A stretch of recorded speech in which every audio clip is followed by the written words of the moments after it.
చూస్తే 8 ఫీల్డ్‌లో నంబర్ 1 అవ్వడం నేనెప్పుడు ఊహించలేదు. హ్మ్. అంటే సక్సెస్ అవుతాను, సూసైడ్ చేసుకుందాం, 10థ్ ఫెయిల్ అయ్యాను, జాబ్ రాలేదు చిట్టు వలసలో.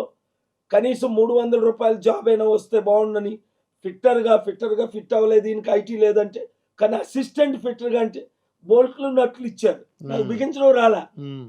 16 సంవత్సరాల వయసు. 10థ్ ఫెయిల్ అయ్యా. ఇంక దేనికి పనికిరానని రాబర్ట్స్ గారి ముందు మా ఫాదర్ నన్ను తీసుకొస్తుంటే కళ్ళట్లో మా ఫాదర్‌కి నీరు. హ్మ్. కళ్ళల్లో నీరు.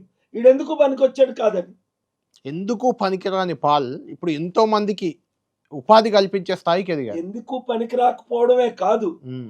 ఏ బ్యాక్‌గ్రౌండు లేదు నాకు.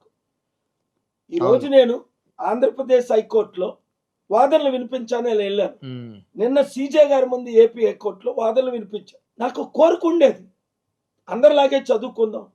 డబ్బులెయి, కాలేదు. అవకాశం ఏది? బొగ్గులేరుకొని 5 పైసలు, 10 పైసలు, 15 పైసలు, 20 పైసలు సంపాదన.